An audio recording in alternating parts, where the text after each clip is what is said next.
there's huge news breaking out of Windham, New Hampshire for their forensic audit. Today, I came to party. I have this article from the Daily News. I just want to call out the media for being the worst in the world, because as they cover this audit, I want you to compare the way that it's treated than any other audit that is conducted by Republicans. Let's look at this biased news together. Here's voting machines. Ballots arrive for New Hampshire audit. Notice it doesn't say Democrat audit.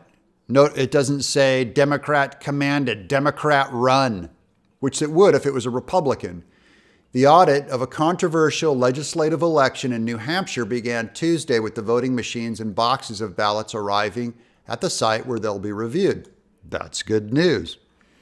A team of 3 auditors, these were all Democrat picks, has until May 27th by law to complete their work on the 2020 election results from 4 state house seats in Windham.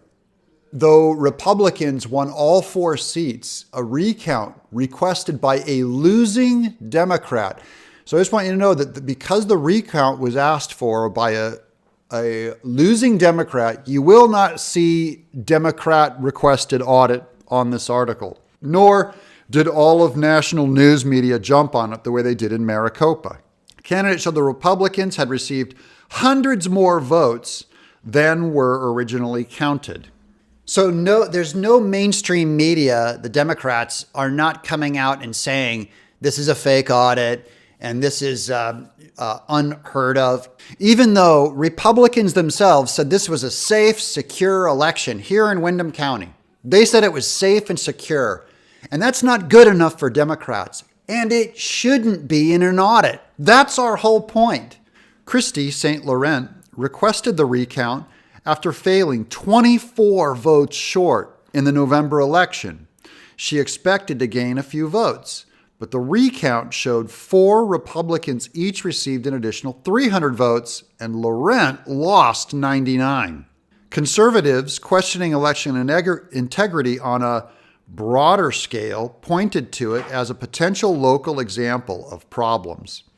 And the discrepancy was big enough to prompt a bipartisan support from lawmakers to authorize the audit of the town's counting ballot machines and tabulations. No matter the audit findings, the results won't change. I'll say the results won't change no matter what they find. And then here's Harri Hursti, one of the auditors. In this case, I'm more confident than usual that we can have a good, conclusive explanation, said Harri Hursti, one of the auditors. We don't know where the investigation is going. Yeah, neither do they know it in Maricopa. Seeing the evidence, we might find something we didn't even know existed. Yeah, just like Maricopa.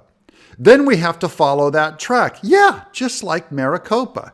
Anyways, I'm a big fan of this audit, even though I don't trust any of the 3 auditors they have. Harri Hursti is one. I'm curious about what they all come up with, because they were all for audits and paper ballots before the election. Now it's afterwards. I don't know what they'll find. I don't know if bias is going to play into it. I'll look at the data and we'll discover how hard they work. It would be shocking if they found out that Democrats lost across the board. I think that would be very interesting. But I'm open to anything they come up with and completely open to the idea that Democrats won this fair and square.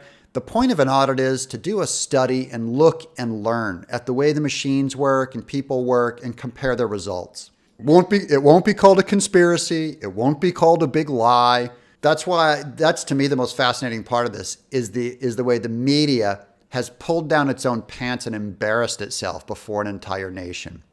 Like, subscribe, pass this link around to your friends. I'm Doug TeNapel.